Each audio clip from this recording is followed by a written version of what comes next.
there's intimacy on the radio, and there's naturalness on the radio that can never be replicated on TV. The marvelous resurgence of radio as a political force in this country. News-related radio programming is evolving. There's a huge hole in our dialogue that can be filled by the synthesis of traditional radio and the freedom that comes from a live podcast.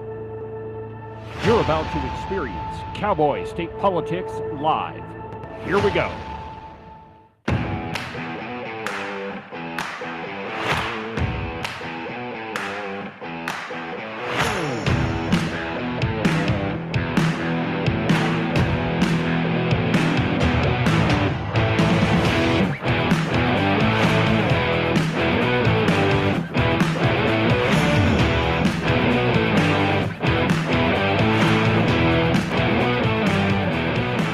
Good morning, my friends, and welcome to another incredible installment from very, very high above all the puerile, bombastic twits in the Wyoming mainstream media.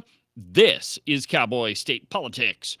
I, of course, am your illustrious host, David Iverson, firmly ensconced behind the silver Cowboy State Politics microphone and broadcasting to you from the base of the Bighorns at the Cowboy State Politics Studio in Sheridan, Wyoming.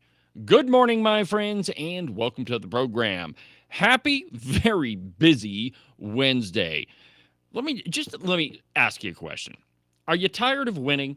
I mean, Trump said when he first got elected, you know what, you're going to be winning. We're going to win so much, you're going to get tired of winning. Are you tired yet? I'm not, my friends. And let me just give you an example. Anybody remember this? But it seems that Prime Minister Netanyahu is not listening. Well, Bill, the work that we have done has resulted in a number of movements in that region by Israel that were very much prompted by or a result of many things, including our advocacy for what needs to happen in the region. But it seems that Prime Minister Netanyahu is not listening. We're not going to stop pursuing what is necessary for the United States to be clear about where we stand on the need. That's kind of a big difference, wouldn't you say? For this war to end. Oh, stop. God, I mean, I'm sorry to begin the program with a little Kamala Harris. We all thought we were unburdened by what has been. But it would appear that Paramount and CBS have agreed to settle the lawsuit with Trump and will pay him $30 million over the editing of that 60 Minutes interview.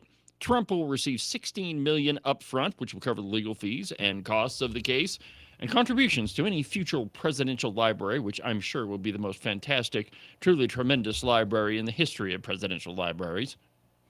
So I wonder if he can get $30 million for that, what can I get for what Leo has done to me over the last couple of years? Oh, well, probably nothing. $80 would be fine. Yeah, $80 would do it. Maybe a tank of gas. Also, do you like my hat? I do like your hat. Wyoming Doge. Yeah. We're going to talk about a little bit of that coming up here in Oh, by the way, I guess I should finish this story. Anyway, they're going to pay him $16 million up front and $15 million later on, whenever that may be. So still winning. And, honestly, my friends, I could never imagine a time where I'm tired of winning.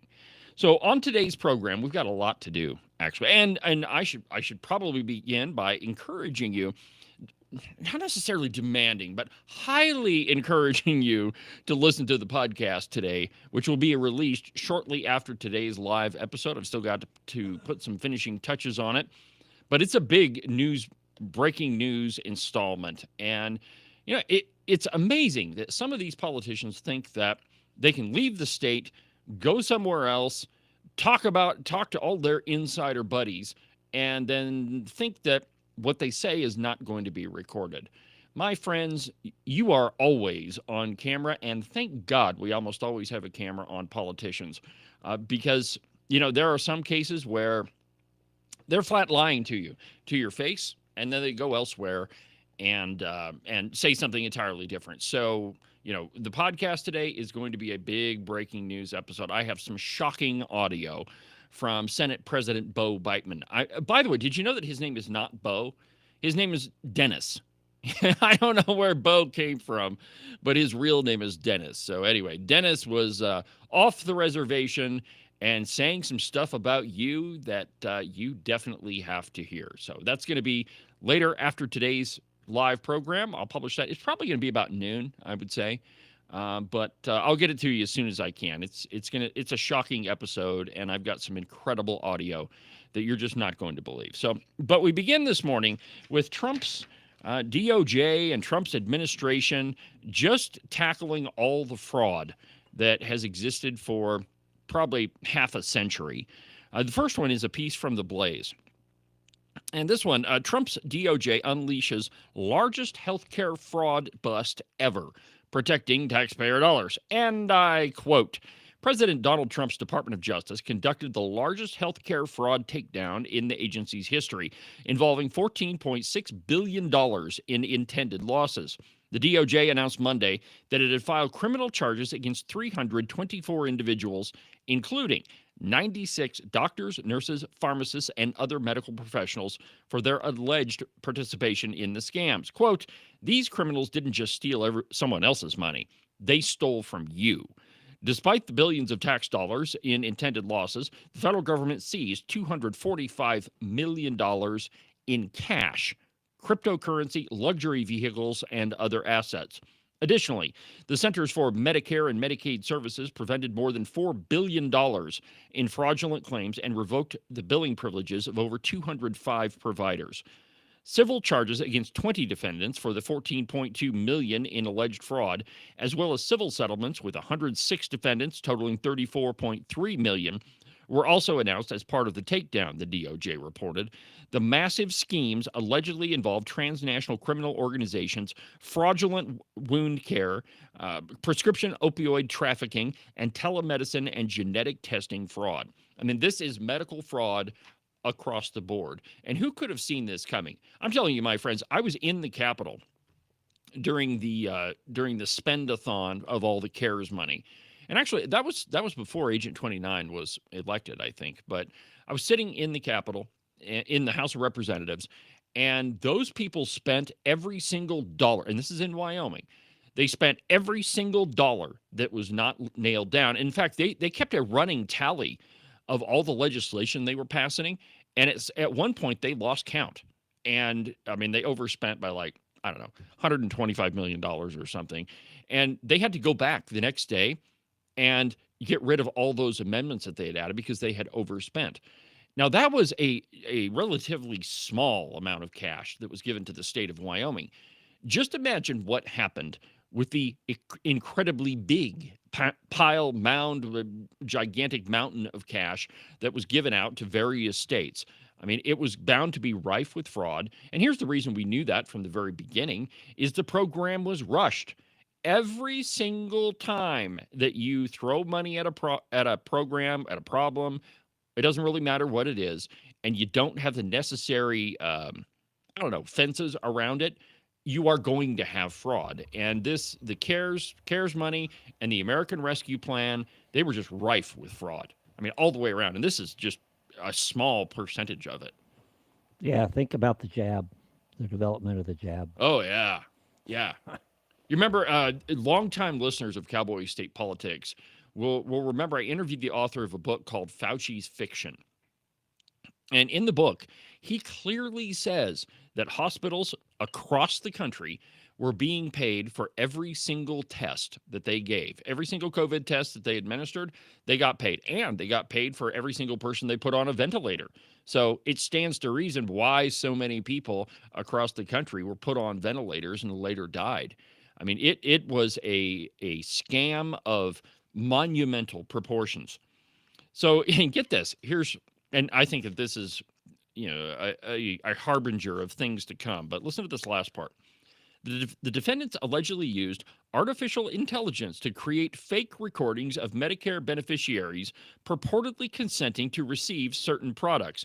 According to court documents, the beneficiaries' confidential information was then illegally sold to laboratories and durable medical equipment companies which use this unlawfully obtained and fraudulently generated data to submit false claims to Medicare.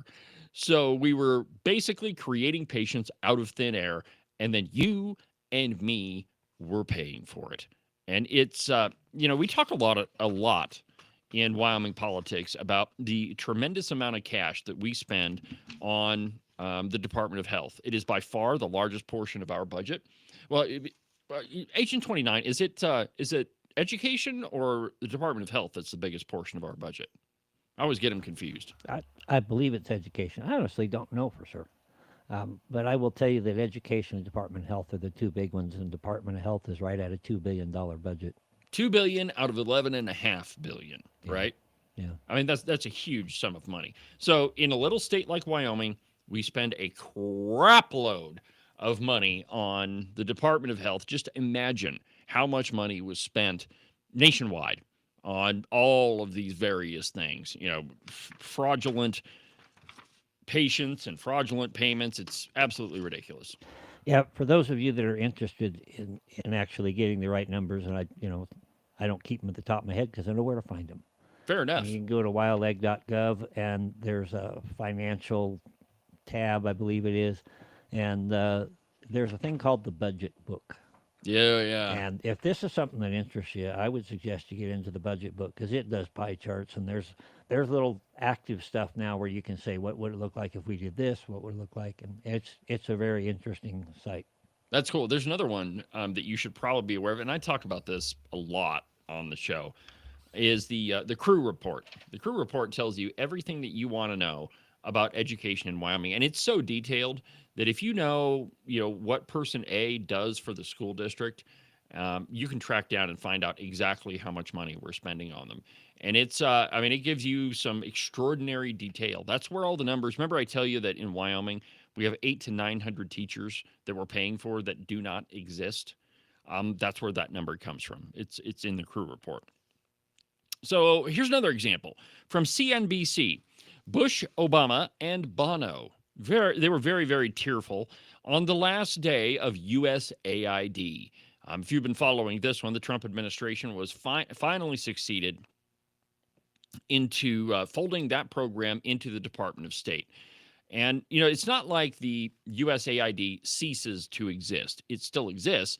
It just has some oversight now under the Department of State. And that is what Obama and George Bush and Bono and all of them are weeping about, because it's not a program that can operate unfettered by any sort of oversight, which is the problem in all government. We throw mountains of cash at something and we just assume that everything is going to go to plan. When in reality, if there aren't people watching the watchers, that money is going to get wasted. And in the case of USAID, it went to ridiculous things worldwide, to a lot of countries where none of that money ever ended up at its intended terminal destination. It went in the pockets of, dictators and, the people at the top. They just said, oh, looky there, another check from the United States, USAID, into our bank account it goes. It's kind of like the block grants to the schools. Yeah, in many cases. And what Agent 29 is referring to is in Wyoming, the legislature suggests to the school districts how they ought to spend their money. And it comes from the funding model. And in the funding model, it says, okay, you should have this amount of money for salaries. You should have this amount of money for activities, this amount of money for books. But there's nothing in law that actually says that the school district has to spend that money on its on their suggestions. I mean, they could take the money from activities and spend it all on salaries if they wanted. There's really no restrictions there whatsoever. So from CNBC, and I quote, former Presidents Barack Obama, George W. delivered rare open criticism of the Trump administration. And singer Bono, it's this article is so ridiculous. And to prove it, they had to include Bono in it. He read poetry about USAID. Anyway, Obama called the Trump administration's dismantling of USAID a colossal mistake. Monday was the last day as an independent agency for the 6-decade-old humanitarian and development organization created by President John F. Kennedy as a peaceful way of promoting U.S. national security by boosting goodwill and prosperity abroad. Well, they promoted prosperity, all right, only to a select group of people. Secretary of State Marco Rubio has ordered USAID absorbed into the State Department on Tuesday. The former presidents and Bono spoke with thousands in the USAID community and on video conference, which was billed as a closed press event to allow political leaders and others privacy for sometimes angry and often teary remarks. So the biggest problem with USAID is that it operated as an independent agency. And we see that a lot in government, specifically in Wyoming. Anytime you hear me refer to the 600 coffee cans, most of those are trust funds that have been set up by the legislature so that whatever program it is can operate independently and outside of the budget. One of those, let's see here. Ken, what's a couple of examples of these trust funds? I'm drawing a blank right now, which is highly unusual for me. You're talking coffee cans, right? Oh, yeah. The edible bean board. A perfect example. The edible bean board, they have their own trust fund, which they're allowed to operate on that money, on the interest on that money, and none of it comes before the legislature during the budget session.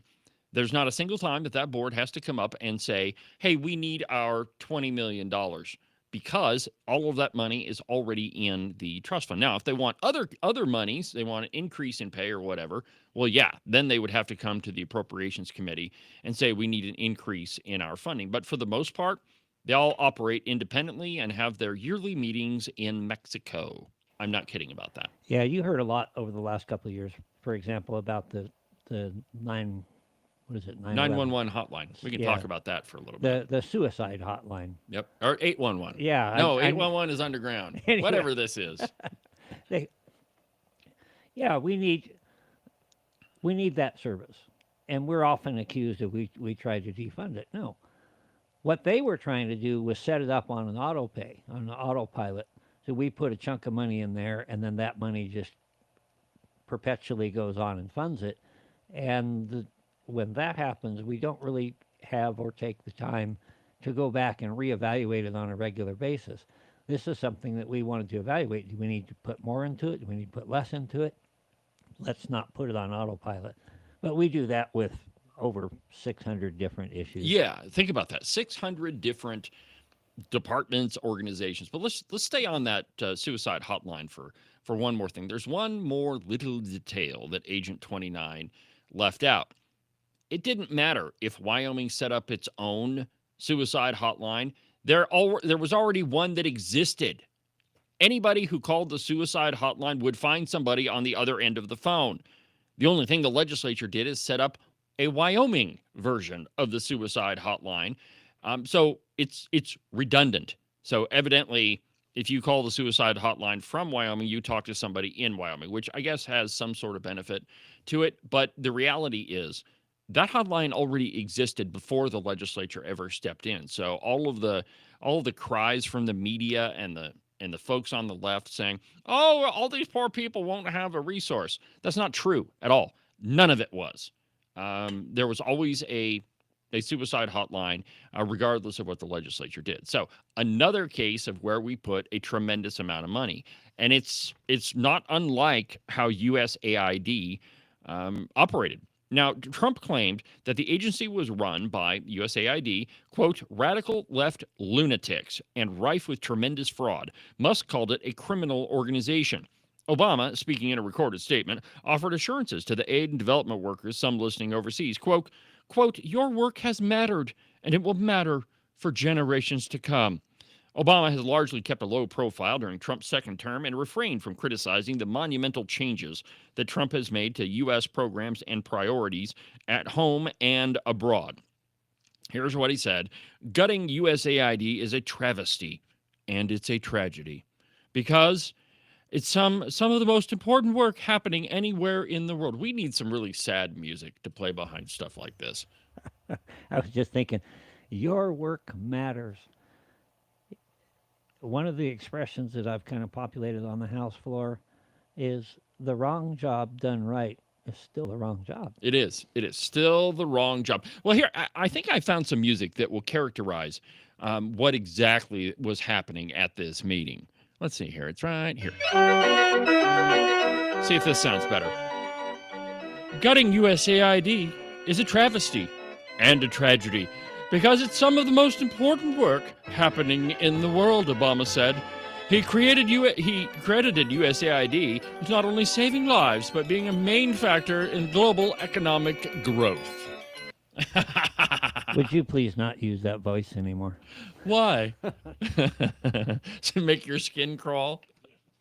Yeah, I know. Anyway, global economic growth. Now, there's a topic that perhaps we should talk about a little bit. Perhaps, well, maybe not global economic growth, but Agent 29. If you wanted to be on the program so bad, I mean, well, first you're on the program every single day, but you didn't have to go out and steal all of the spotlight yesterday. I mean, were you bored? What was going on? I was just going to send a shot across the bow to you that says, I don't work for you. Oh, that's true. We don't work for anything right now.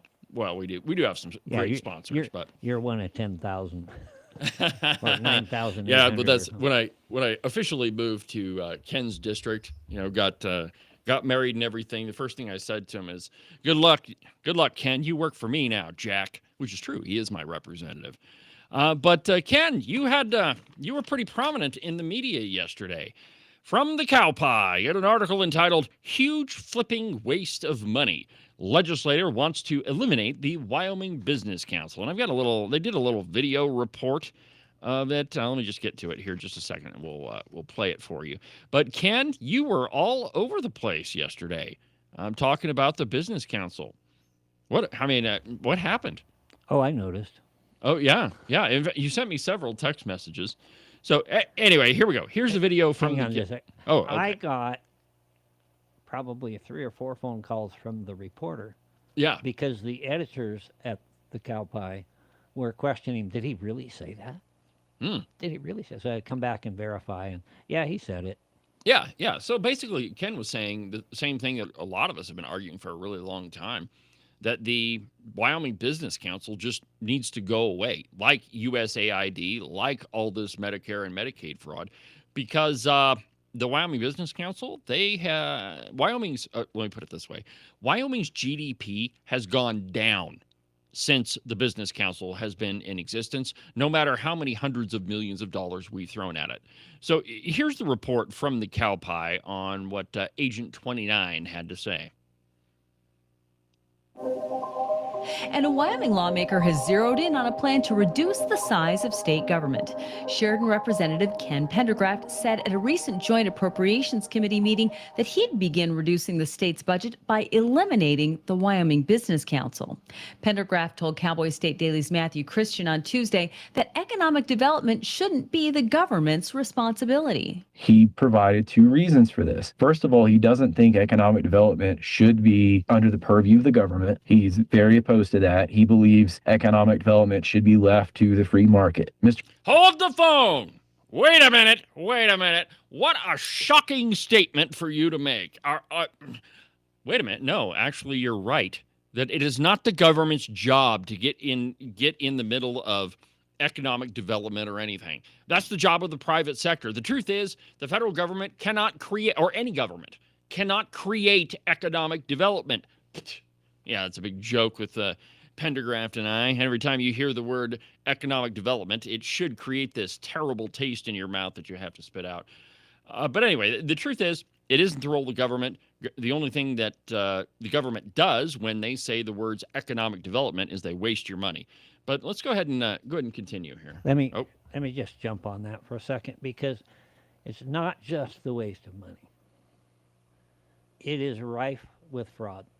It is an opportunity. There's too much money. Government's picking winners and losers. There are all kinds of things that go there. And every time the government get involved, things become less efficient, And then when things get all mucked up, look at medicine, for example. Things get all mucked up. What's our answer? Well, the government should do something. Exactly. Well, exactly. then here comes Reagan. So. Yeah, well, all right. So here's the rest of what the cow pie said about Ken. Mr. Pendergraft's other reason is that basically what the Business Council is doing isn't working. He says the state's GDP has gone down since 2015 and that it's not working for the state. Wyoming Business Council CEO Josh Dorrell said he shares Pendergraft's concerns about government intervention in the economy. However, he added that no markets are truly free markets anymore. No markets are truly free markets. Well, that's because the government and people like you at the Wyoming Business Council get involved in all this crap. That's the only reason why they're not free anymore, is because of government involvement. So let's get into this a little bit, Ken, because I'm poking fun at you a little bit for having a lot of media yesterday, but I think you're entirely on point. So let me just throw it to you, and well, of course I am. Yeah, exactly. So what got you going yesterday? What made you? Oh, this is nothing new to me. I have, in fact, at the Chamber of Communists debate, I think twice now. Yeah. I was asked, what would you cut? And first thing I mentioned was the Wyoming Business Council. So this has been kind of a thing with me for a while. And I don't remember exactly the circumstances when it got mentioned at appropriations. I believe it was an interview with another reporter, and I made that comment, and so she sicked the new guy on me. Right. And it was kind of fun to have that discussion with him, because I said, as long as you report me fairly, and in this case I believe he did, then I'll continue to speak with you. But if you treat me as your predecessors have, you're not going to hear from me. I'm just not going to subject myself to that. So we had a conversation about 15, 20 minutes. The article is what came out of that. I think it was handled fairly. Oh, I think they did a great job. About the same time that Wildfiles Drake, what is his name? Terry? Yeah, Kerry Drake. Kerry Drake, he puts out I'm shocked that a Freedom Caucus person has a heart. Yeah, we're all heartless, and we don't really care about little children. We'll push grandma off the cliff. So a couple of things here. First, you have paid the Wyoming Business Council a tremendous amount of money. And let me just run through some of the numbers here. From the cow pie. The legislature in 2024, just in 2024, granted the Wyoming Business Council nearly $87 million in state money for its biennial budget. The council was also budgeted $1.24 million in federal funds and nearly $6 million in other funds. The legislature earmarked $23,000 of state money for information technology, $355,000 for contracting with the Women's Business Center, $900,000 for administrative costs for the State Small Business Credit Initiative, and $429,000 for the Wyoming Asia Pacific Trade Office. So a tremendous amount of money, and that's just in 2024. That doesn't count all of the successive years, and it's hundreds of millions of dollars. There, I sound like Obama. Sorry, I can't do two. Now I got you too excited talking about your media appearances. The number I saw was $370 million in the last 10 years. Okay, it's got to be more than that. Well, in any case, I have the data. I will bring the data in, and we can pick this back up with the specifics. I'm trying to recall things off the top of my head, and that's dangerous. Well, yeah. And a couple of years ago, I think I heard a similar number, 300 some odd $1 million, but still a tremendous amount of money. And the truth is, their whole job is to, generate more business in the state of Wyoming so that we all make more money.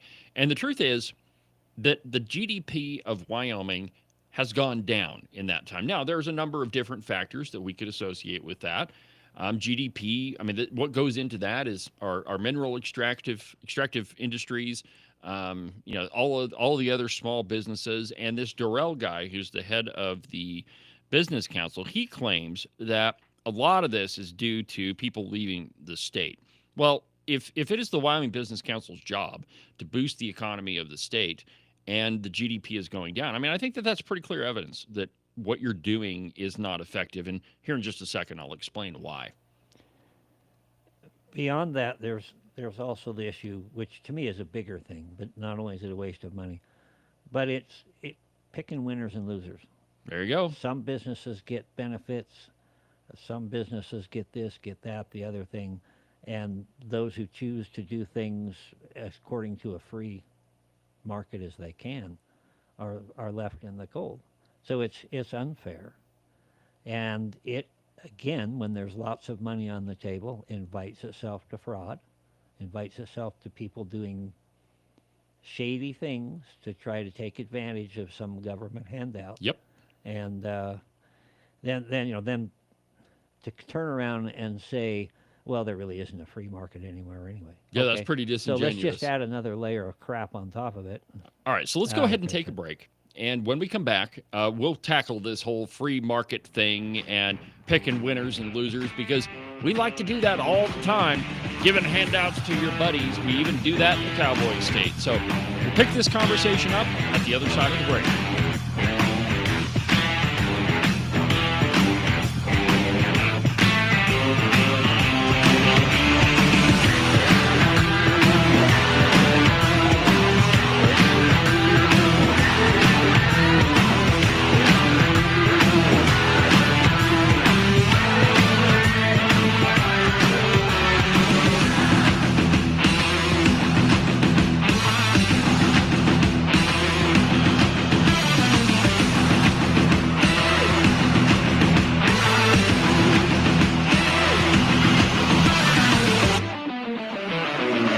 You are listening to Cowboy State Politics Live.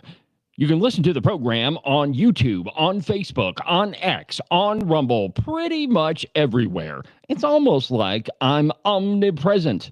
If you miss an episode of Cowboy State Politics Live, you can always go to the live replay, which is located at the website, cowboystatepolitics.com, under the live replay button. You can listen to Cowboy State Politics Live every Tuesday through Friday at 8 a.m. You can listen to the Cowboy State Politics podcast anywhere that you get your podcasts. iHeartRadio, iTunes, TuneIn, really any of them will work. But the easiest place is just to go to the website, cowboystatepolitics.com. There you can find all of the shows, as well as any of the articles that I might bring up during the course of a program. That way, if your name is Joe Biden and you can't remember if you had your pudding today, well, I probably can't help you with that, but I can definitely tell you why you should have never ran for president. And now, back to our program.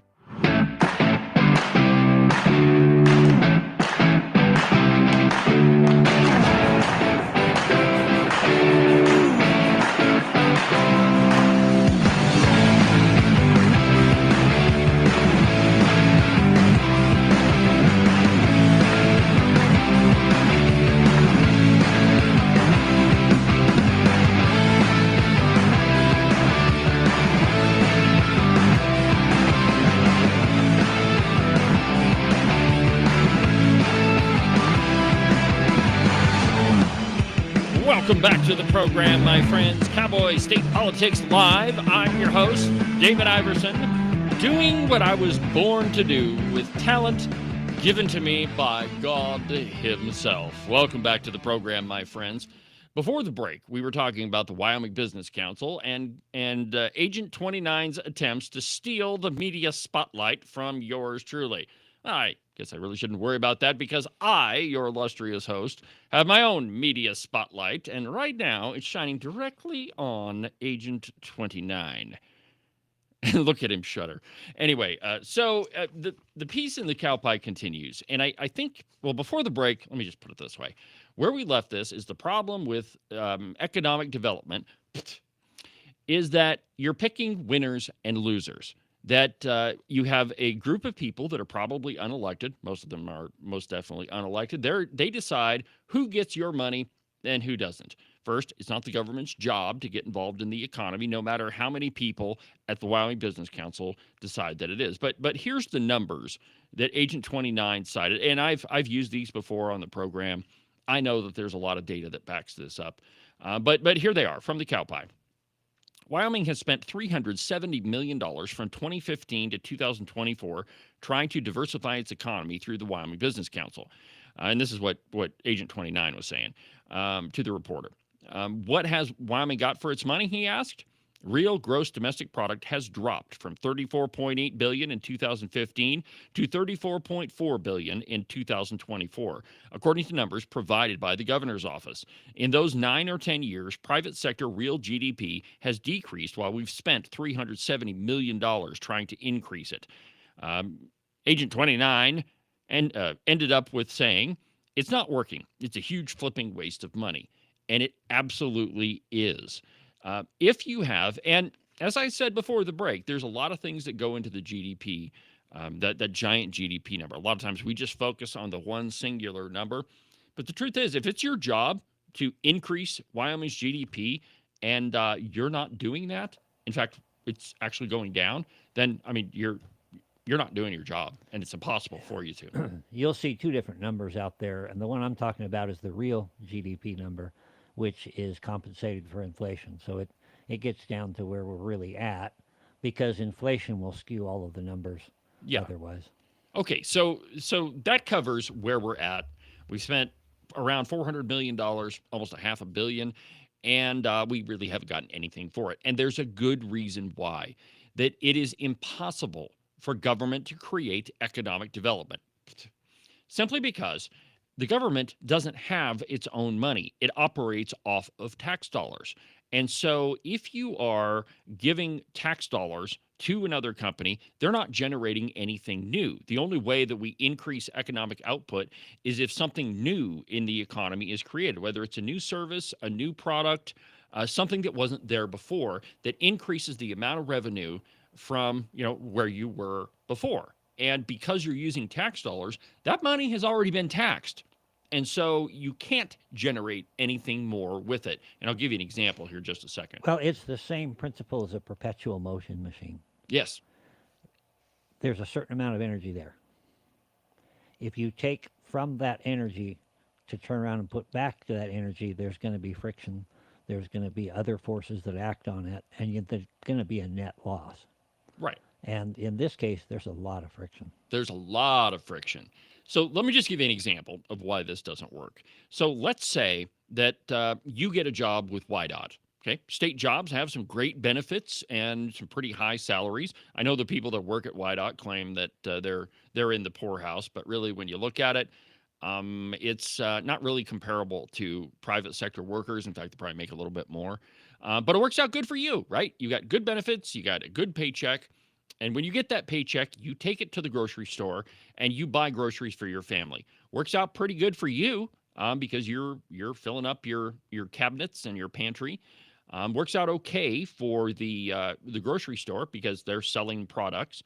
But there wasn't any new revenue generated there. And so none of what you spent at the grocery store increases the economic output of the state. In fact, the only thing it's doing is, it's like the hamster spinning the wheel that never goes anywhere. You're not generating any new revenue. And the reason why that GDP number is going down is because there is no, new economic output. There's no new businesses. In fact, most of them fail. So, a good example of that are all these business parks that have been built across the state. Now, I just wanted to jump in there. Okay. You say there's no new businesses. Of course, the obvious is, yes, there are. There are all kinds of things like that. New economic output generating businesses is what I mean. And my point is that they are out there, but they're being counterweighted by a ginormous government.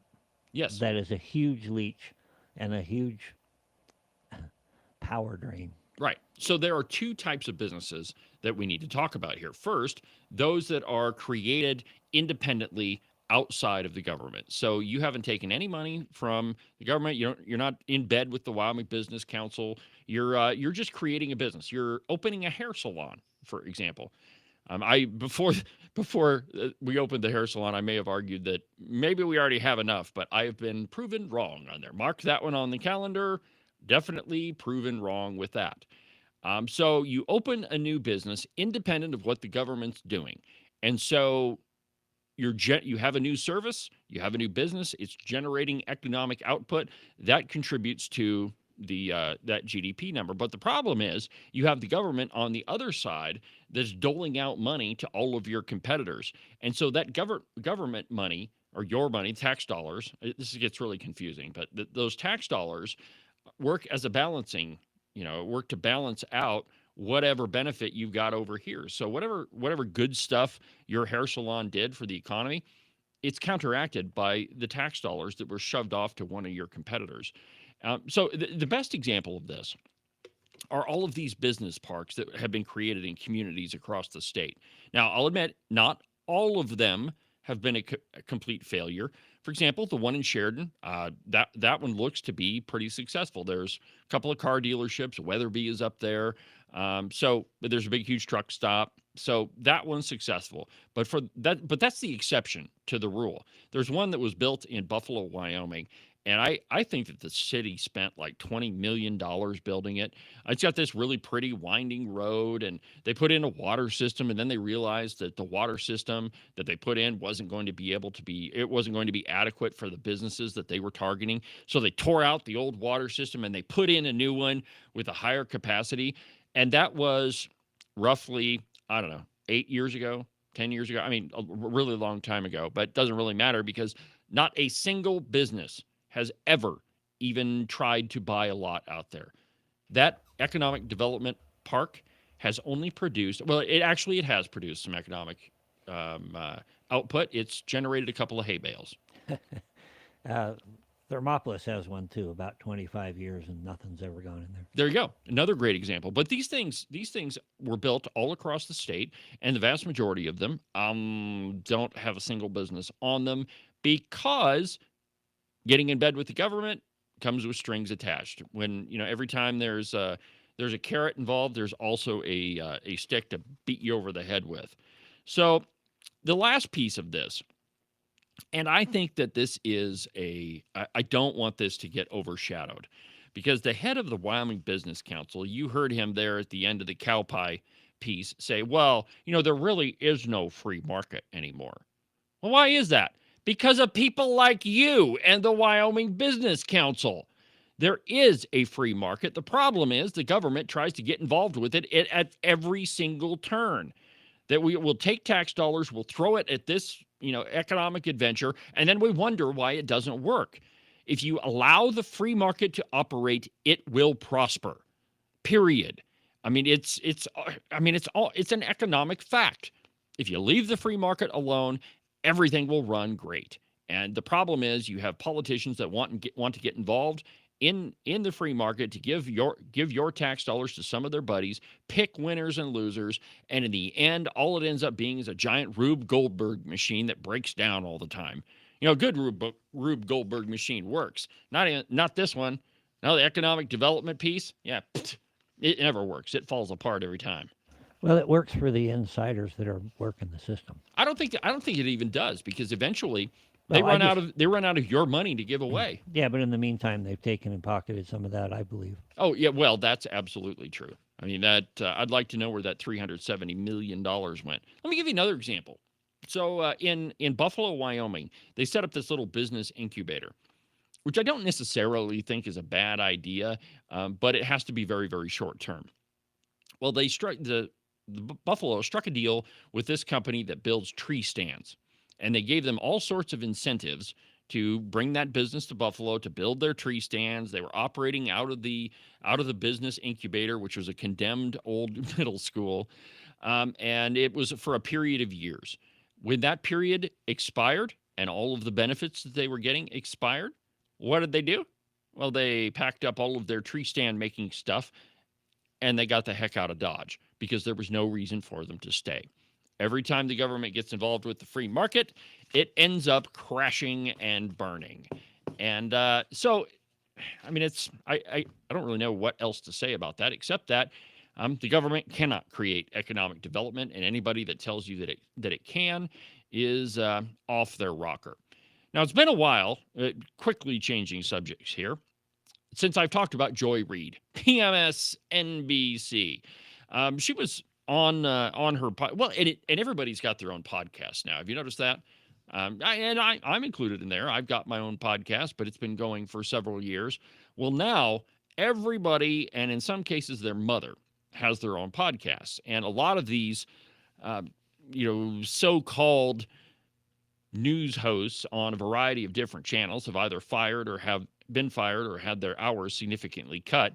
And so they start up their own podcast. Well, Joy Reid is among them, and she was on her most recent edition of her podcast talking about the alligator Alcatraz, which we talked a little bit about that yesterday on the show. But here's what Joy Reid had to say. This one, pretty shocking. And I will note that, we tried to forget about him, but Ron DeSantis is still thought I governor had a of video. Florida. He took the Comfy Couch hosts on a tour of the concentration camp that he's building in Florida in order to... Wait a minute. So the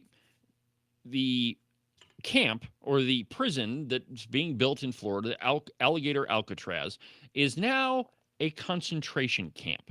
Now, I thought that, comparing people to Hitler was something that only the radical Democrats did. Oh, wait. Joy Reid is a radical Democrat. You see, this is the only argument that they have left. Anytime you're in an argument with somebody and they pull out the Hitler reference, you've automatically won the argument because you know that that's the only thing that they have left. And Joy Reid is calling this prison for illegal aliens a concentration camp. All right, so we could look at the definition of what a concentration camp is, but if you entered the country illegally, the very first thing you did is you broke American law by coming in here without a visa or without a green card or without any of that. So you're a criminal. What do we do with criminals? We put them in jail. Just because this jail happens to be in the middle of a swamp doesn't mean that it's a concentration camp. In fact, I kind of love the idea. I mean, if you want to come here illegally, well, we'll put you up in a jail in the middle of a swamp that if you think that you're going to escape, you may get eaten by an alligator. Here's the rest of what Joy Reid had to say. Round up brown people, and throw them in a camp because he doesn't want them in Florida. Surprise, surprise, the economy of Florida is going to be severely harmed by rounding up brown people who, by the way, all over this country, Latinos are afraid to go to work. Anybody who is perceived or looks Latino is afraid to go to work. I know people who are not Latino, but they're brown, and so they look Latino to the naked. No, wait a minute. I thought we shouldn't refer to people by the color of their skin. It's the perfect classic straw man argument. The issue is about the law and the rule of law and how we handle that. Immediately, they want to put up the straw man. No, this is about race. Exactly. It's about brown people. It's about Latinos. I mean, there was a long list of different types of people that Joy Reid went on about. But one of her main arguments is, well, this is going to hurt Florida's economy. So if you are an illegal immigrant, you're breaking the law if you start a business. You're, I don't know, lawn care or roofing or whatever. But that kind of means that you're not paying taxes. And it also means that you're unable to employ other people because you can't even legally be in business. So I don't really see how the economy is being hurt. But this is a canard that has been used by the left for a really long time. But these poor illegal immigrants, they contribute so much to the economy. And now you're just throwing them in a concentration camp. Again, it's more bullcrap coming from the American left. Let's just finish up with the rest of what Joy Reid had to say, which, by the way, her podcast, it's a video podcast, but she's doing it from her basement, and the camera is sitting on the floor. It's almost right in line with the carpeting at her floor. But anyway. If you don't know any better, who are walking around with passports, who never leave home without a passport, because this is a question I want to ask the audience. How would you prove you're a citizen? If ICE came up to you I have a and driver's dragged you license. off, I have a birth certificate. Real ID. Yeah, we have Real ID. Good example. So this is just another case of a failed nightly news host. I know you can't recall her news host, opinion host, commentator, who now has a podcast that still needs to pontificate about how valuable illegal immigrants are for our economy. Let me give you an alternative theory. So let's say that you are an intrepid business person, that you want to start your own business, maybe the hair salon that I referred to earlier. And there's another group of people that are illegal aliens, and they start their own hair salon. And they don't have to pay payroll taxes, because if they did, they would be outed as illegal aliens. And they don't really have to really legally employ anybody, because they are illegal aliens, and they can't legally employ anybody. And so people go there for reduced prices, because the folks that run that outfit, they don't have to pay any taxes, so they can offer their service at a discounted rate. Well, those folks that are going to the illegal alien hair salon are not going to the legal hair salon. And so really what that's doing is hurting the economy by allowing a lot of illegal aliens to just run free and do whatever they want. But I think that this whole illegal aliens contribute to the economy in a huge way. I think it's a lie from the very beginning. I don't know that there's a lot of illegal aliens that have opened up their own businesses. Maybe there's a few, but the vast majority of them flying under the radar, picking up jobs at Home Depot for cash. A lot of them work for contractors. Yeah. Oh, there you go. And that contractor is probably legitimate. At least he's ignoring the law by hiring people who are not legitimate. And I think that's, to be fair, I think that's where a lot of the numbers come from. And there's the old argument that these people do the jobs that Americans won't do. That's not true at all. Did you hear about the meat packing plant? I think it was either in Nebraska or Oklahoma. Anyway, it got raided by ICE, and ICE arrested like 75 different people. And the media in that area was saying, "Oh, it's going to bankrupt the town." Nobody wants to work there. No American wants to work in a meat packing plant. Only illegal immigrants work there. Well, right after ICE was there, the very next day, that meat packing plant was deluged with job applications. Lots and lots of people wanting to work in one of the industries that we're told that only illegal aliens will work there. I mean, it is such a lie, and frankly, it's entirely racist to say that only illegal aliens will work there. Well, apparently, if you're white and if you're an American citizen, that you're just too proud to do manual labor, and that's not true at all. I mean, in an actual job, in a legitimate job, there's dignity in work, and it doesn't really matter what you do. I mean, I worked construction for a lot of years. I was a project manager, and even the lowliest laborer, if you gave them a job, and I shouldn't say all of them, but the vast majority of the time, whatever job you gave them was done the best that they could do. That was done, they want a paycheck, they want to stay employed, so they're going to do their job, as do a high quality job that you require so that they can keep it. There's dignity in doing that. I always said that if you want to know who the most important employee in a city is, it's not the mayor. It's not the town administrator. I still don't know why we have to have one of those in Sheridan. Why don't we just elect a competent mayor? And if he runs the town into the ground, we'll elect somebody else. But it's not any of those people. It's not the office staff. It's not the secretary. It's not the town clerk. It's not any of those people. The most important person that works for the city is the guy that will be standing out in a hole with water up to his knees on January 23rd so he can make sure you have water for Christmas. That is the most important person that works for the city. There's dignity in work, my friends, and it doesn't really matter what that work is. If you're working and you're doing a good job and you're working hard and you're getting a paycheck and you're providing for your family, there's absolute dignity in that. And liberals, they want to take it all away from you. That's what they do every single time they make this trashy argument. When we come back, that turned out exactly the way that we thought it would. Or at least I think if you're Donald Trump, you knew how this was going to turn out. Elon Musk, after the break.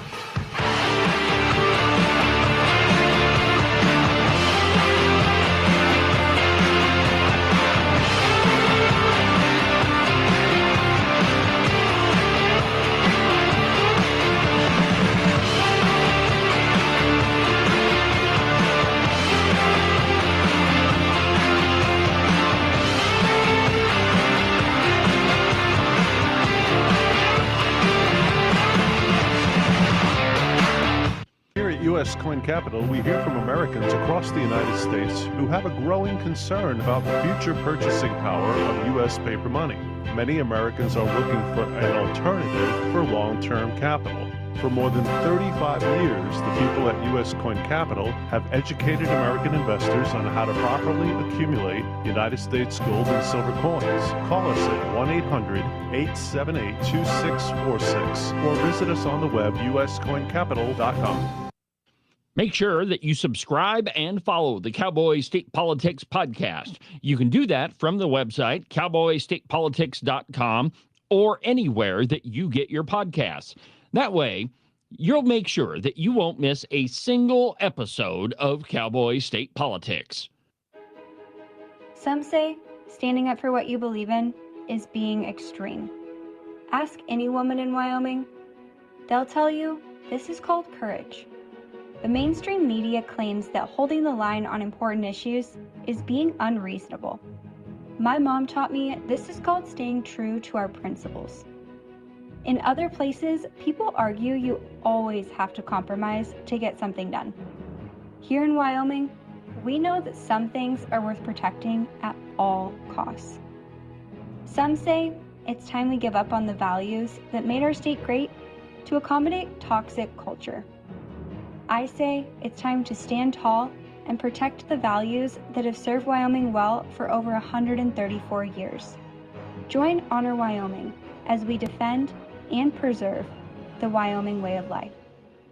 Find out how you can make a difference today. Visit honorwyoming.org.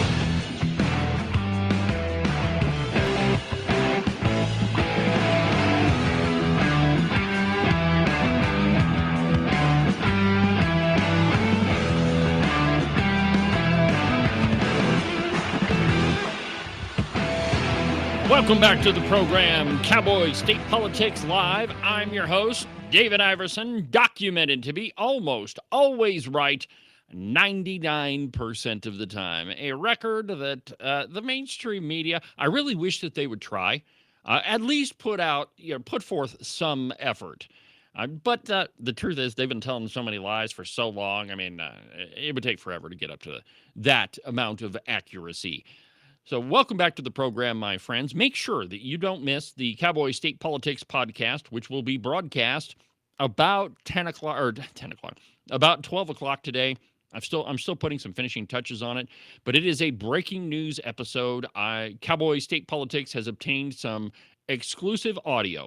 And if you want to know what your lying politician is talking about after you tell him no, well, I've got the evidence, and it is just as shocking as you could possibly imagine. Some of these politicians, they don't really give a crap what you tell them. They don't give a crap what their colleagues say, and they just, go out of state or someplace where they think that they're not being recorded, and when they're talking to their crony buddies, they just say whatever they want. And I've got the evidence, and I'm going to show it to you today. If you want to be part of the broadcast today, the phone number in the studio is 307-374-8989. 307-374-8989 if you want to be part of the program. Phone lines are open, and Agent 29, you have the number up on the screen for me. Excellent. So, if you got something on your mind, give me a call. There's a lot of topics that are pretty hot in the news right about now. The nuclear stuff, that's big. That's what I'm talking about. Oops, I kind of let a little bit out of the bag for the podcast. So anyway, if you got something to say, go ahead and give me a call.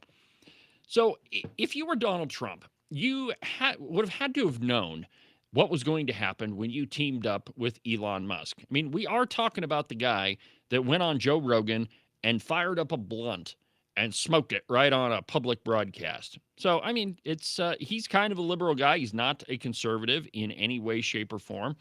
And he's kind of shown himself to be one of these people that's in favor of crony capitalism, which is what the Wyoming, this is the term I was looking for that whole time. in the Wyoming Business Council segment. But crony capitalism, that's when the government gets involved and you're picking winners and losers.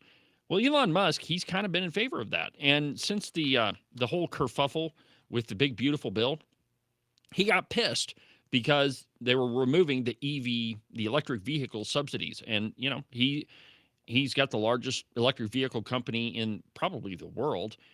By the way, later on in the stack of stuff, I've got a piece about Jaguar.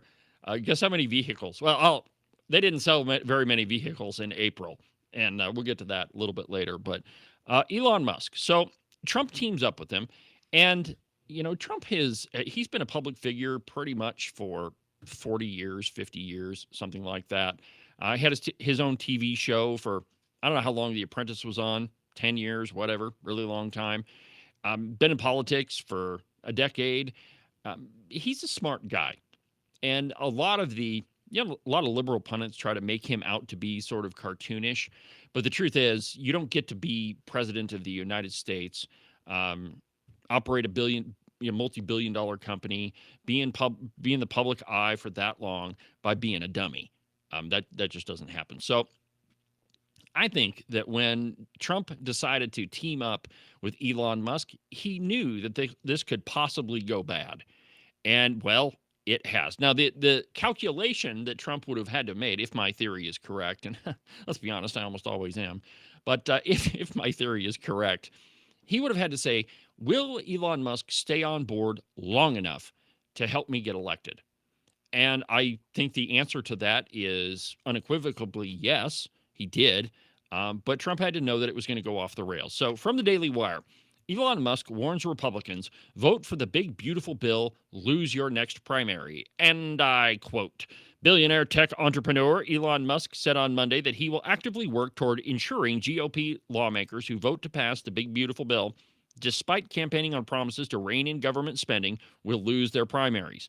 The warning from Musk, whose alliance to President Donald Trump crumbled several weeks ago after he began openly criticizing the legislation, came as Republicans worked toward getting the 900-page plus measure passed by the end of the week through the budget reconciliation process.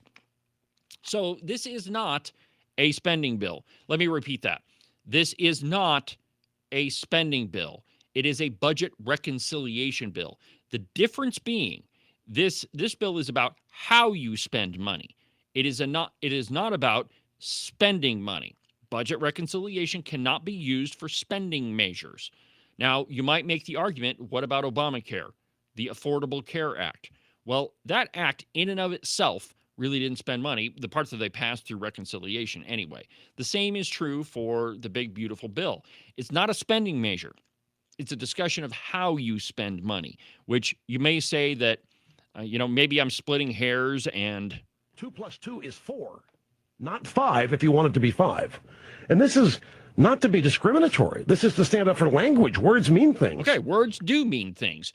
And the point here is that it is not spending, it is how you spend it. Continuing with the piece from the Daily Wire, quote, such a move would mark a huge turnaround for Musk, who spent more than $250 million to help Trump and other Republicans win elections last year before spearheading the current administration's Department of Government Efficiency effort through last month with a stated mission of getting rid of waste, fraud, and abuse. Musk also chided members of the conservative House Freedom Caucus and begrudged how that bill may phase out green energy tax credits that could impact customers of his Tesla business. So therein lies the whole bowl of wax. He's really irritated about the elimination of those subsidies because he runs, owns, and operates an electric vehicle company. And so he's just mad that the bill is cutting down on crony capitalism. But I guess the reason why he's pissed is kind of immaterial. I think the main point he's making here is that now that he's off the reservation, he's going to start supporting candidates who pledge not to support Trump's big, beautiful bill. And so he's going to dump a lot of money into campaigns against these folks. Now, consider what he said before. It wasn't that long ago that Elon Musk said that he's pretty much done donating to candidates. All right, so the guy goes back and forth all the time. If you watch him on Twitter, I would say that at the very least, he's kind of unstable. I don't mean that he's mentally deranged. I mean that he changes his mind a lot. So, he's not going to spend money. He's going to spend money. He's going to support Donald Trump, not going to support Donald Trump. Not going to campaign for people, going to campaign for people. So, all right, we may see him dump a bunch of money into liberal politicians and primary these folks, but I'll believe it when I see it. We got a long ways to go and several months before, the next election. So anyway, there's Elon Musk. Now, here's one that may make Agent 29's head explode. And this one, I think that a lot of the time we don't pay enough attention to definitions. I just played the Rush soundbite for you. Words mean things. And I don't think that we understand what words mean. Oh, by the way, I don't mean to interrupt myself, but I was just looked up at the TV in the studio, and it looks like Sean Diddy Combs is guilty of transportation to engage in prostitution. Ray Charles could have seen that one coming. So if you want a news update, let's see here. Fox News is saying that Sean Combs guilty on 2 counts of prostitution, acquitted of the most serious charges. So the most serious charge was the RICO, the racketeering charge against him. That's the one where they were deadlocked yesterday on. But he's evidently guilty of trafficking for prostitution. So anyway, there's your news update. Back to liberal lawmakers. And this one's from The Blaze. And it's the piece is talking about an incident that happened across the pond. But it's entitled, "Liberal Lawmaker Melts Down After Priest Stands Firm, Denies Him Communion Over a Deadly Bill." Now, this is an issue that conservatives have talked about for a lot of time, for quite a while, actually. How can politicians who openly vote for and advocate for things like abortion or assisted suicide, how can they be given communion? And I guess I should probably go to the source here, since we are talking about communion. Agent 29, why don't you take a crack at it and explain exactly what communion is, and then we'll get into the piece. I'm not the source. Well, you're true. You're trying to get me hit with lightning. Yeah, well, okay. So explain for us. I should go to an authority. Let me rephrase. Go to an authority on the subject. This is Ken talking, okay? I'm not speaking for any particular denomination, because you look out at them, and communion within Catholicism is perceived a little differently than it is otherwise. But essentially, it is the reason that the church exists. It is what we come together on Sundays to participate in, to show our unity with each other. And that's the key here, is that participating in communion, we're taught as Christians, if you have aught with a brother, if you're upset with somebody, before you sit down and commune with them, get it worked out. Yes. And so that's kind of at the core here. It's a discommunication or a pushing out. As long as you're going to go down that path, you're not going to be welcome here. Exactly. And of course, communion comes from the Last Supper, where Jesus broke the bread with his disciples, and he said, "Do this in remembrance of me." And it's actually one of my favorite passages in the Bible. It gives me chills every time I read it, and every time we talk about it in church. But anyway, it's a holy sacrament. You are eating at the Lord's table. At least that's what Christians believe. Well, British politician Chris Coughlin believes religious lawmakers should hide their faith when voting on life and death issues. A Catholic priest in England reportedly warned a Liberal Democrat member of Parliament in his parish that he should be refused communion should he vote in favor of the United Kingdom's controversial assisted suicide bill. Despite this warning, Coughlin voted in favor of the bill on June 20th and claimed he did so in accordance with his conscience. So his conscience allows people to kill themselves and actually advocates for people doing so. While Coughlin underscored in a Saturday op-ed that his faith is irrelevant to his parliamentary responsibilities, Father Ian Vane of St. Joseph's Catholic Church in Dorking, England, indicated that the Liberals' political decisions were very much relevant to whether he should receive the Eucharist. The Eucharist is communion in Catholicism. Intentional euthanasia, whatever its forms or motives, is murder. That's what the priest said. After learning that he would be denied communion, evidently not in person, as the Observer indicated, the lawmaker didn't even show up to the relevant masses. Coughlin had an ugly meltdown online, calling the priest's actions outrageous and accusing Father Vane of, quote, completely inappropriate interference with democracy. So what does democracy have to do, what does communion have to do with democracy? I would say nothing. I think that you're probably talking about matters, in heaven, not matters on earth, though it absolutely should be. And I think that his beliefs are very much relevant to the whole conversation. Christianity is not a democracy; it's a monarchy. It is absolutely. There's one king. Yeah, there's one king, and that individual, that person, never changes. We're told that in His Word. Yes. And yet the pressure is constantly on churches, upon denominations that try to follow him, to adapt and change with the times. And okay, maybe 100 years ago that was not acceptable, but certainly in this enlightened age. Oh, certainly. And so when you see a denomination or a sect that has, for example, an annual conference where they get together and decide what the basics are again. It's one of the things I like about the Republican platform. It's okay. You can say that on the show, Ken. Well, I have to be careful. It's one of the things I love about the Republican platform. These are timeless truths. Yes. They don't change. God doesn't change. His desires don't change. His will, his truth doesn't change. And we say, okay, now you got to be accepting of LGBTQ. His word is quite unaccepting. Who you going to listen to, the king or the people? Yeah, well, exactly right. And I think that, like, for me, this is one of the classic cases of absolute hypocrisy. And I'm not just talking about politicians here.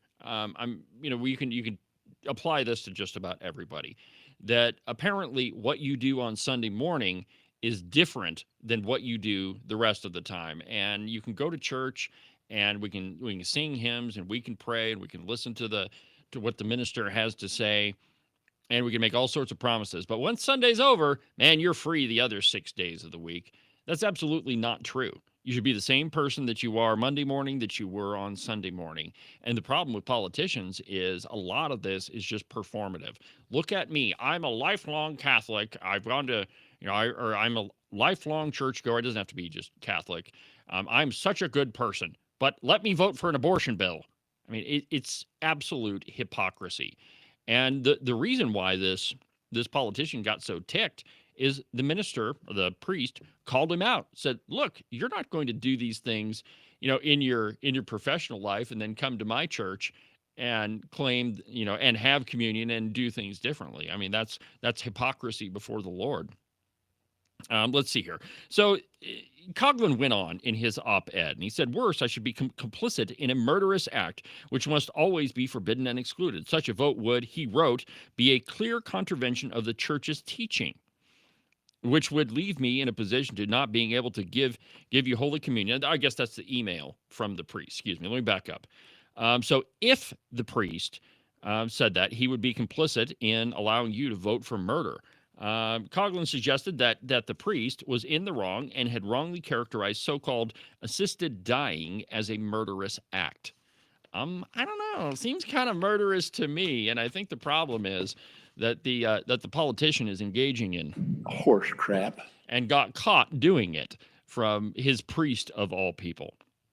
Now, the article goes on, and let me just talk about this part. It says, regarding the grave sin of abortion or euthanasia, when a person's formal cooperation becomes manifest, understood in the case of the Catholic politician as his consistently campaigning and voting for permissive abortion and euthanasia laws, his pastor should meet with him, instructing him about the church's teaching, informing him that he is not to present himself for Holy Communion until he brings to an end the objective situation of sin, and warning him that he will otherwise be denied the Eucharist. And this is what Agent 29 was talking about, is that we are taught that if you have something wrong in your personal life, you have a problem with somebody else, Agent 29 and I have an argument over something, we're to settle that.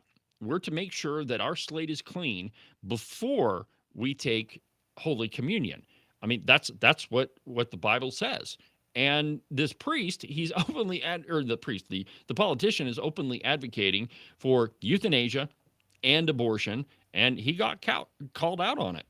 So in advance of the parliamentary vote, before I go on, go ahead, Ken. Communion is all about unity. It's unity with each other in the body of Christ, and with Christ Himself. And you cannot take filth and all share in it. And that's why he's saying he would be complicit. Mm-hmm. That's exactly how that works. Exactly right. All right. So in advance of the parliamentary vote on the legislation, Bishop Moth, the recipient of Coughlin's complaint, encouraged Catholics in his diocese to, quote, pray earnestly that the dignity of human life is respected from the moment of conception to natural death, and to urge their members of Parliament to vote against the bill. Quote, while the proposed legislation may offer assurances of safeguards, the evidence is clear that in those countries such as Canada and Belgium, to take just two examples, where legislation approving assisted dying is in place, it takes little time before the criteria for assisted dying expand, often including those living with mental illness or others who do not have a terminal diagnosis, wrote the bishop. Despite being framed as a, quote, stringently limited, carefully monitored system of exceptions around the time of its legalization in 2016, state-facilitated suicide is now a leading cause of death in Canada, accounting for 4.7% of all Canadian deaths last year. So it's a pretty good example of where, and you can't have the best of intentions with a bill like abortion, but it's a good example of where you say, well, no, we're going to strictly control this. We're going to put restrictions on abortion. We're going to make sure that, that you can only kill babies. And this is so ridiculous that this argument is even made, even made by people. But we're going to put restrictions on abortion. Well, pretty soon, those restrictions get expanded. And pretty soon, you're able to kill little babies for a whole host of different reasons. Then the definition of life of the mother gets expanded. What does that include? What's that definition? And eventually, what it turns into is the creation of a culture of death. And that, my friends, is quickly where we're headed. And not counting the assisted suicide, but in this country, we have killed 64 million babies. 64 million babies, and most of them were killed. I would say the vast majority of them were killed for convenience. Oh, I'm poor. I guarantee you there's a lot of people that are alive today living really good lives that grew up poor. Oh, it's I just don't have the time. That is a ridiculous one. You had the time to jump in the sack. You got the time to raise a baby. And the decision of whether or not it's convenient, quite frankly, should have been made before you hopped in bed with somebody or committed that or decided to do that. The truth is that a human life is a human life is a human life. And if you are going to vote for abortion, frankly, I think that you're reprehensible. And let me just talk about those exceptions. Since we're on the topic, somewhere down, here we go. In the stack of stuff, another piece from the Cowboy. Judge greenlights off-label prescribing of abortion drugs. The legislature passed a bill last session, and it was talking about ivermectin and hydroxychloroquine. That was the main purpose behind it. Well, this judge has said, no, that applies to prescribing off-label uses of abortion drugs. I don't know what an off-label use of an abortion drug is, but pretty sure it has to do with abortion. My point is that exceptions get created, and this is a larger conversation, and I didn't mean to go into it, but while we're here, we may as well. So there's a difference between political reality and what we believe in our principles. The truth is that there are some bills you can't get passed in their pure form. It's just not going to happen. And I have the luxury of being kind of a purist. I can sit here and say, no, you shouldn't vote for that bill because you are saying that we're going to kill babies in these instances. But the political reality is we're just not in a place where we can pass a bill that doesn't have those exceptions. And that's a hard one for legislators, I think. And before I continue, go ahead and weigh in on this one, Ken. You're the legislator. Well, that was one example that was really a challenge was the ESA bill. That's another one. Yeah. And I supported the concept and wanted to see this work, even though as a individual homeschooler we wouldn't have accepted the money because we don't want the strings. But I'm not going to make that decision for other people. You're a taxpayer. If you choose to use something other than the public school, hey, let's have some public money available for there because that's what we do here. It's a toughie, isn't it? Yeah. So then they come up with universal pre-K. Ah, yeah. And they attach that to this bill. That was a bridge too far. Now, in gun bills, for example, the gun-free zones, excuse me, we had a little bit of compromise there, where we, in my view, bent the Constitution in order to get closer to where we needed to be. We would call it incrementalism.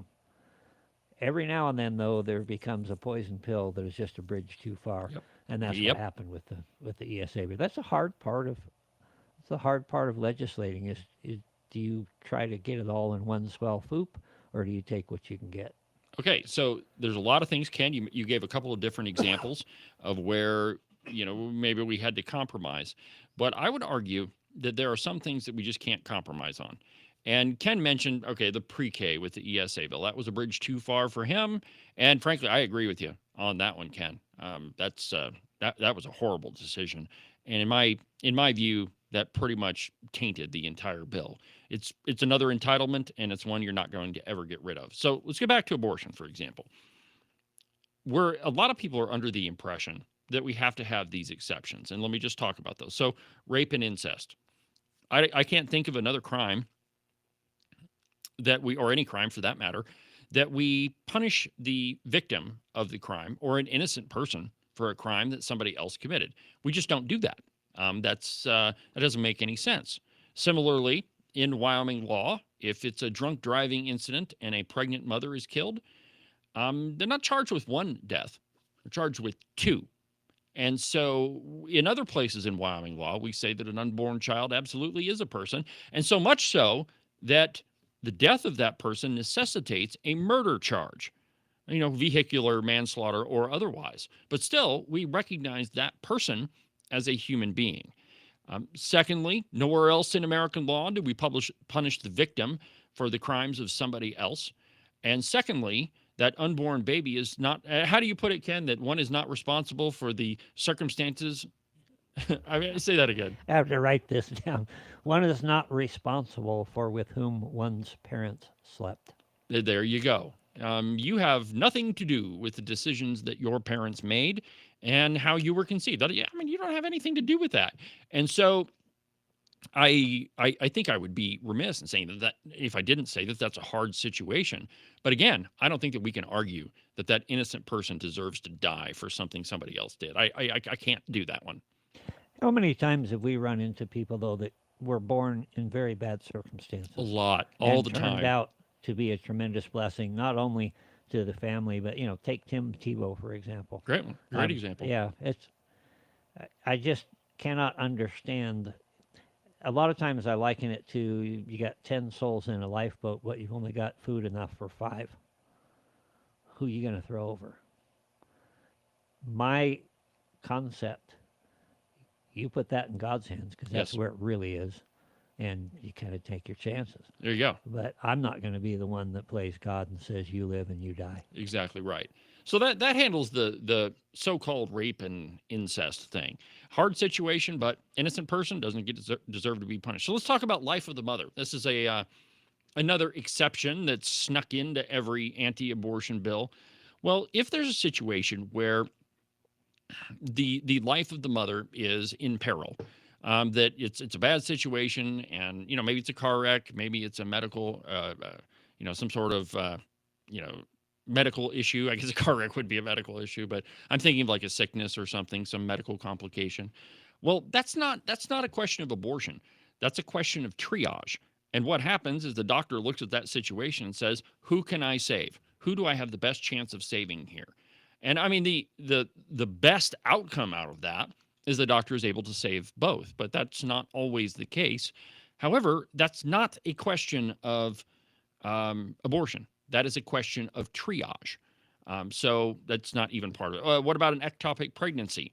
Again, that's a medical decision. That pregnancy is never going to turn into a human being. That's just not possible. Not possible right now, anyway. And so again, that's a medical decision. It's not a question of abortion. So really, when we look at these exceptions in all of these abortion bills, we really shouldn't be putting them in any bill. And but the political reality of it is, it's if you can't get it to pass, then we're going to have to include that. But my point is that we should always make the argument. There's a great episode that I did. It's called "We All Agree It's a Baby," and what happened there is Representative Rachel Rodriguez Williams gave a fantastic speech on the floor of the House, and it gives me chills every single time I hear it. But I played the entire speech in the episode, and what happened on the floor, I think absolutely you saw God moving in that room, because even the liberals, the people that were so adamantly pro-abortion, even they said, okay, all right, we agree, it's a baby. And so the trigger bill got passed. And my point, the point being, my friends, is that there are some things that we just don't compromise on. You shouldn't be voting for things like assisted suicide. You definitely shouldn't be voting for anything that's pro-abortion. And any chance we should absolutely try to save the life of a child. You shouldn't vote to give the Wyoming Business Council a dime. And throw that one in there too. So let's go ahead and take our third break. And when we come back, we'll continue. More Mom Dami stuff. I know. You just knew it was coming. But now he says he wants to seize the means of production. And you had any question of whether or not he's a communist? We'll do that when we come back.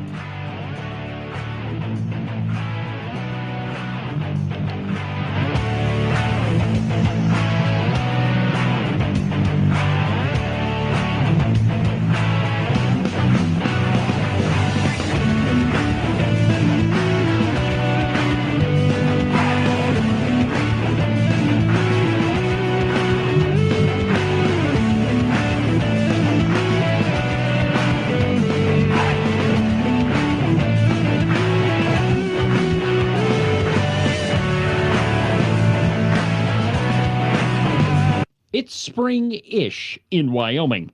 Well, what that means for the uninitiated is that it's going to be 70 degrees one day and then snow 1.5 feet the next. And really, if you don't like those two options, just wait a little bit. The weather will change. I know, it sounds a little stressful, but really you should put your mind at ease and buy a pair of socks from the Buffalo Wool Company. They'll keep you warm and dry even on the nastiest, coldest spring-ish day, and they'll keep you cool and dry even when it's 75 and sunny.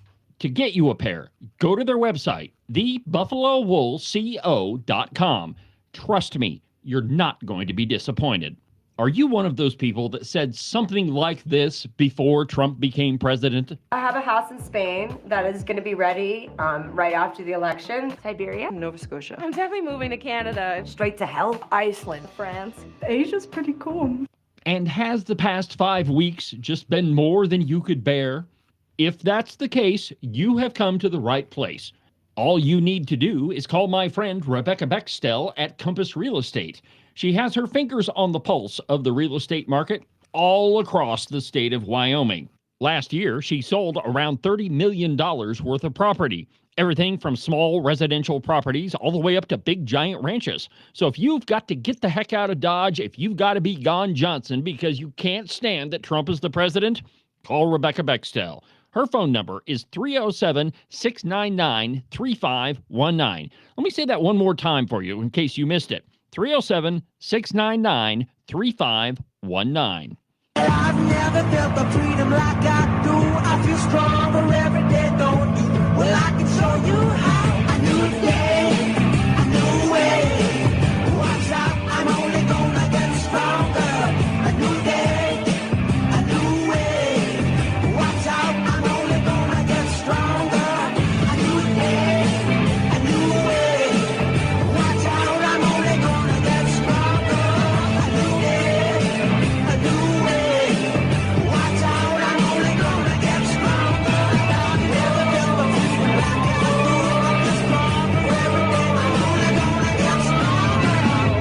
program is only continuing to expand each and every day that Agent 29 and I sit down. There's more and more people across this state that are listening to Cowboy State Politics. And definitely don't forget about the Cowboy State Politics podcast. You don't want to miss today's episode. I've got some audio in my hot little hands that you definitely want to hear. And it's not just about what the politician said. Dennis is his name. It's not just about what he said. It's what he said about you that you definitely need to hear. And again, it's amazing what these people say when they don't think that there's a hot mic around them. That's why, honestly, Agent 29, that's why usually when I walk into a room, I get looks like, oh God, he's here. Because you can, if there's something going on, you can be pretty sure that I'm there to report on it, and I'm going to tell people the truth. And that is what a lot of these folks don't want you to hear. They don't want you to know the truth. And, there's a lot of news out yesterday and today about many, many, many laws that were passed during this last legislative session that went into effect July 1. So that was yesterday. But, we got this gal, Amy Edmonds, who seems to think that, she doesn't want you to know about all the good stuff that was passed. Go ahead and play that, Ken. I started Let's Talk Wyoming the beginning of the year talking about a press conference they did in the Capitol before the session. And it really was a spectacle. I mean, it was very low on substance. They had that, if you remember, five and dime plan. Where did that go? Right? It kind of fell into the waste heap of political trivia or political garbage. But it was a spectacle. It was just a spectacle, Ken. I mean, I need to admonish you for that one. I mean, that five and dime plan, it didn't go anywhere. I mean, it just into the trash bin. Yeah, we call them the green books. Oh, that's right. They all passed. One of the reasons that I put up that picture, that was Cassie Craven and some of the girls from UW that were involved in the fiasco there. And she talked, there was no substance. Yeah, no substance. We're talking abortion. Mm-hmm. We're talking women's private spaces. We're talking a number of things that we know through the polling were very, very important to people. Yep. And so when she says there was no substance there, she's dismissing the opinions and the concerns of a vast swath of Wyoming population. Absolutely. Well, Amy Edmonds is a liberal. And here's the crazy part about it. And I don't know. I've heard from some people who were in office when she was a legislator that said that she actually voted halfway decent. She did. That she was, moderately a conservative, but she's not, man. Not now. She's way off the reservation. There was another representative, and I won't call him out by name, but he came up to me after the very first session we served together, and he says, I thought I was conservative, and then I met you guys. That same person, we had dinner like after the session, and he made the same comment to me. And I just told him, well, maybe if you listen to Cowboy State Politics more often, you would make the right decisions. If you want to be, we've got about a half hour left in the show. If you want to be part of the program, the phone number here in the studio is 307-374-8989. 307-374-8989. There was a press event in the White House, in the Oval Office, and there was a reporter from Angola. And she had an exchange with the president, and I'm just going to play this for you because I don't know what it is about this, but I really like it. So here's this one. Take a listen. Help, because this war is destroying the country. Right. They never gave me any answer. And he told me, President Tshisekedi, that you have no idea, he's very thankful for what you're doing, for what your administration is doing. Not only him, the entire Congolese people, they see that finally they will have hope. And President Tshisekedi also mentioned at the end of my interview that when peace finally comes to Democratic Republic of the Congo, he's thinking to nominate you as a Nobel Prize Peace, because he said you have been working to bring peace in the world, not only at the Congo, and he's very hopeful to meet you in the future. That's so nice, boy, and that's so beautifully stated. And Caroline said, number one, she did say, and I shouldn't say this because it's politically incorrect, she said She's beautiful, and you are beautiful. Okay? I'm not allowed to say that, that could be the end of my political career, but I said it anyway. But you are beautiful, and you're beautiful inside. So I wish I had more reporters like you. So I think that that's absolutely appropriate. When and why did we get to a place where you can't look at somebody and say, you really are beautiful? Now, if you do that in the workplace, you're going to be slapped with a sexual harassment lawsuit faster than you can turn your head around. Is that why you never tell me that I'm beautiful? No, there are other reasons for that, Agent 29. But just think about the world where we're at right now. What have the radical feminazis done to us that we can't give somebody a compliment because in some way that might be threatening? Well, the truth is the world is not a safe place, and we ought to be able to look at one another and say, that dress you're wearing, it's really quite flattering. I really like it. That's not an advance. That's not an attempt at sexual harassment. That's an attempt at being human. But what feminism and other liberal ideologies have done to us is remove the humanity out of what we do, out of being who we are as a culture. And we should absolutely be able to look at somebody like the president just did and say, you really are beautiful. I mean, that beautiful person. And so I just thought that was amazing. And simply because it shouldn't be amazing, if that isn't contradictory enough for you. Anyway, pretty cool. One more thing before we get into this whole Mom Donnie thing. By the way, there's some more audio out of him. Another example of the internet is forever. But Ken, how many Jaguars do you think were sold in April? I mean, Jaguar is not a real popular car around here. Usually people that have them are, pretty well-to-do. It's an expensive car. How many do you think were sold in April? If you ask the British, there were no Jaguars. How'd you say it? Jaguar. Because they say Jaguar. Yeah, well, whatever. But how many do you think? 9. Well, actually, that's a little bit more than 9. It's 49. 49 Jaguars were sold in the entire month of April. And this is according to, where is it? Oh, I cut off the name, but it's some business website. But Jaguar sold 49 cars in April of 2025 amid their EV rebrand, just a dealer standstill. So, and it's a real quick piece, but the Jaguar recorded those 49 vehicles. The year before, they sold 1,961 Jaguars in that same month. So a 97.5% plunge. And the reason for this really is the Jaguar has decided to, do a major push toward electric vehicles. And the truth is, people don't want them because they're crap. Now, I can understand, if you lived in a city like Denver, for example. Denver probably wouldn't work because it gets cold there. But maybe like, I don't know, Phoenix or something, and you were commuting, you had like a 45-minute commute every day. I could see an electric vehicle. But around here, Wyoming, Denver, other places where it gets cold, where there's, these big things called mountains, they're pretty well useless. That's just another example of government intervention messing up capitalism and the free market. And I think that's absolutely right. That if government had stayed out of the free market as it relates to EV vehicles or, hybrids or whatever, if there is a need, the free market will provide it. Innovation or necessity breeds innovation is what I want to say. If there's a need in the market, somebody will figure out a way to make it happen. For example, watering your lawn. Okay, so I have a pretty big lawn at our house here in Sheridan, and we've got a corner lot, but there really aren't any trees around, so my lawn just gets baked. And without a sprinkler system, I end up with brown grass. I had brown grass all summer long last year because my sprinkler system was down. Well, there's a need there. And when somebody first invented the sprinkler system, somebody else probably was in a very similar situation like me and needed a sprinkler system. The free market always provides. If there is a need, somebody will come along and say, I can fix that for you. For example, when I looked at Agent 29 and said, we need a studio, he said, well, it just so happens we have a whole bunch of equipment that we can set up a studio. And so that's what you see now. Hey, by the way, show us the big shot of the whole studio, Ken.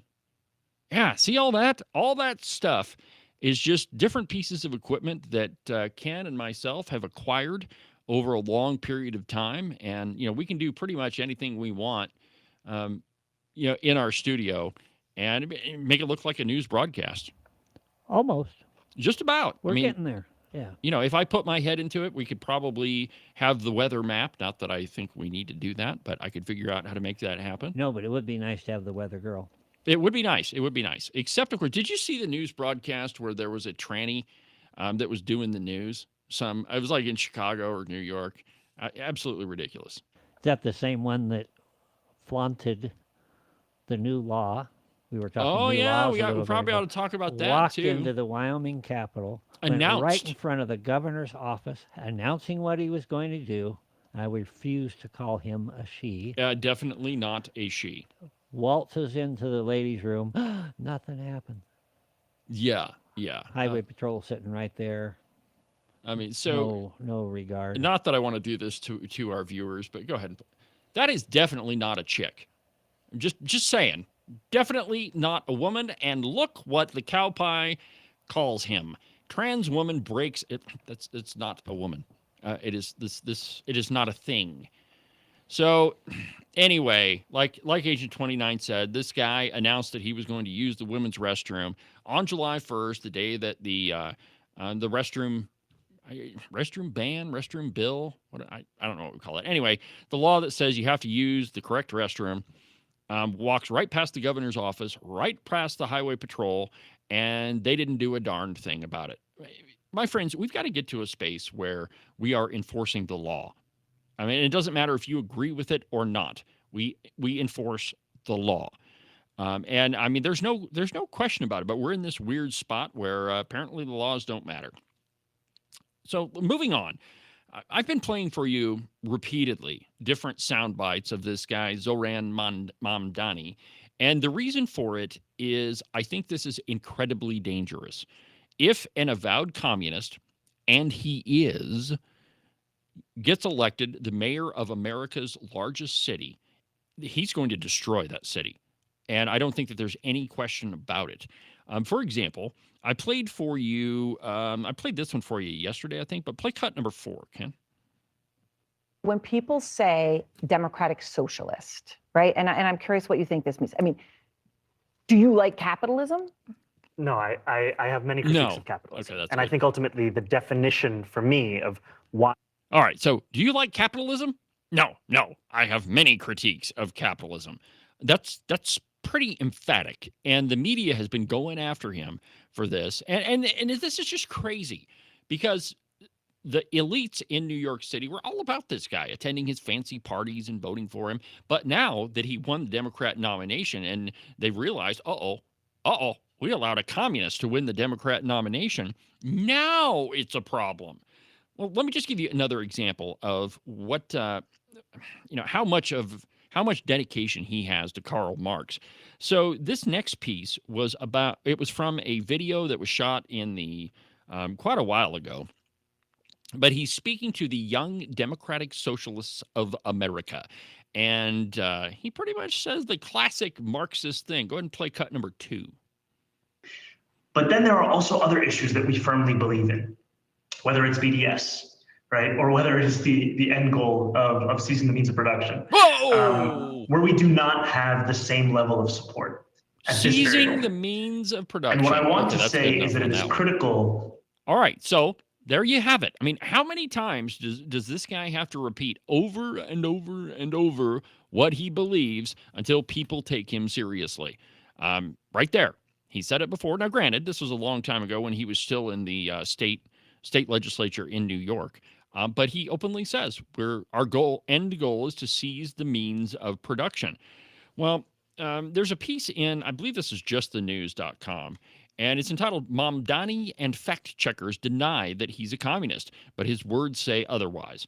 And I quote, Zoran Mamdani and the self-described Democratic Socialist and presumptive Democrat Party nominee to be the mayor of New York City has been supported by so-called fact checkers and legacy media in denying that he's a communist, but his oft-repeated past comments strongly contradict his denials.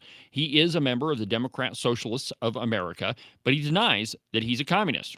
An investigation by Just the News shows that in his tweets, speeches, and affiliations, Mamdani, at his core, holds a strong affinity for straight-up communism, praising and campaigning with a Marxist state senator in New York, declaring that New York City needed a mayor just like a famously young Indian mayor who was a member of the explicitly Marxist and Communist Party, praising the 1917 Russian Revolution, which led to the overthrow of the Tsar and soon the establishment of the Soviet Union at the cost of millions of lives, arguing about the need to seize the means of production. That's the soundbite that I just played for you.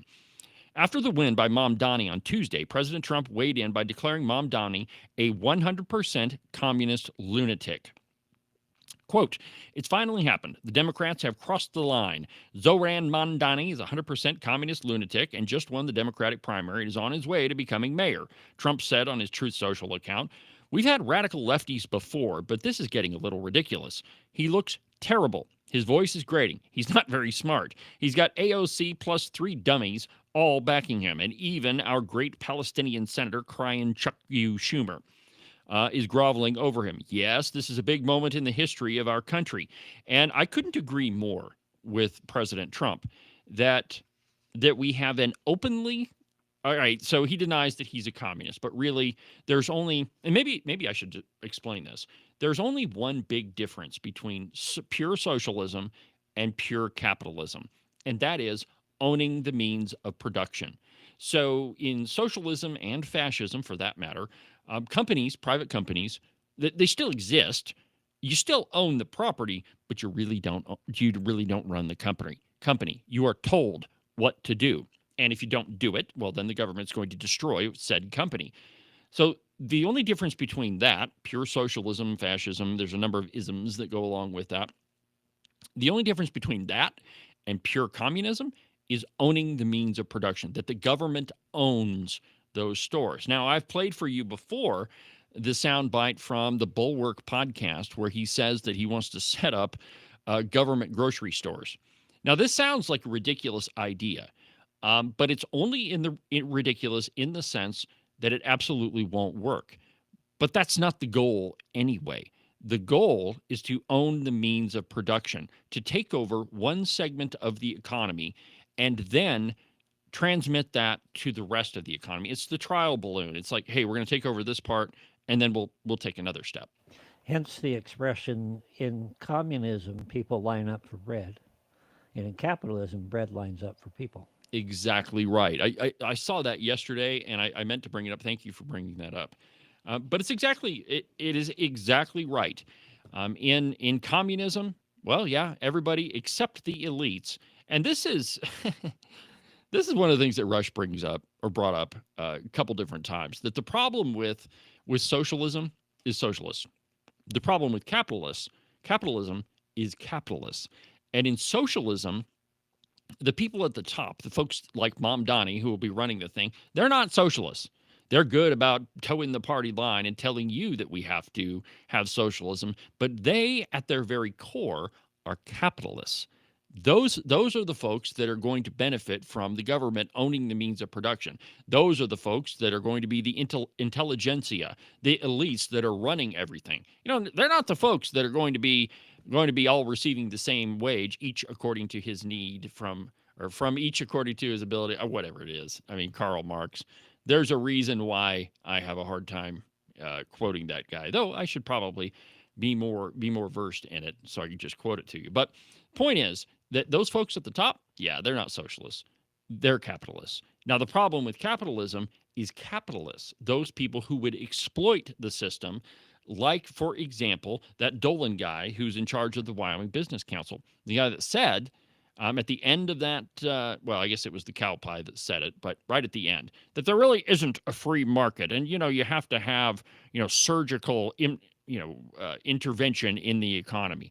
That guy, Dolan, the head of the Wyoming Business Council, he's one of those people that believes that the government needs to intervene in the free market, that we just have to help the free market. Well, he's the guy, one of the people that wants to exploit it.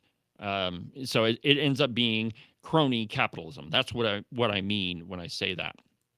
Is that you have a whole group of people that take advantage of the free market.